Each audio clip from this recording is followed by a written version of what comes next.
இன்றைக்கி 9th April Tuesday. இன்றைக்கி வந்து கிருஷிக்கு வந்து ஸ்கூல் லீவ் தான். ஸோ அதனால் எல்லாருமே காலையில் லேட்டு தான் எழுந்திரிச்சோம். நைட்டே வந்து தோசை மாவு வந்து கலந்து வச்சுட்டேன். இட்லி இல்லைனா தோசை காலையில் ஏதோ ஒன்று ரெடி பண்ணிக்கலாம், என்ன சொல்கிறாங்களோ அதை பண்ணிக்கலாம் அப்படின்னு யோசிச்சிருந்தேன். காலையில் சிம்பிளாக வெங்காயமும் கேரட்டும் போட்டு தோசை இட்லி பொடி வச்சு காலையில் பிரேக்ஃபாஸ்ட் வந்து எல்லாருமே சாப்பிட்டுட்டோம். மதியத்துக்கு மேலே அம்மா வந்திருந்தாங்க. கூடவே நிஷ்வந்தியும் மூகியும் கூட்டிகிட்டு வந்திருந்தாங்க.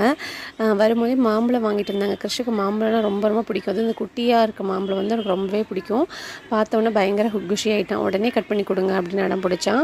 சரின்னு சொல்லிட்டு மாம்பழம் கட் பண்ணி கொடுத்தேன். 2 பேரும் நல்லாவே சாப்பிட்டாங்க.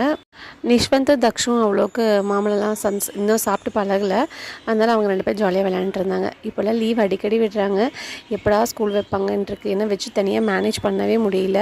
மதிய லஞ்சுக்கு பச்சைப்பயிர் கடைஞ்சிடலாம் அப்படின்னு யோசிச்சிருந்தேன். அப்புறம் லாஸ்ட் மினிட்ல சேஞ்ச் பண்ணி கத்திரிக்காயும் தக்காளியும் போட்டு வந்து பஜ்ஜி கடைஞ்சி மதிய லஞ்சை முடிச்சுட்டு அம்மா வீட்டுக்கு வந்து கிளம்பியாச்சு. அவ்வளோதாங்க. இது வரைக்கும் என் சேனலை சப்ஸ்கிரைப் பண்ணி சப்போர்ட் பண்ணி ரொம்ப நன்றி. அடுத்த வீடியோவில் பார்க்கலாம்.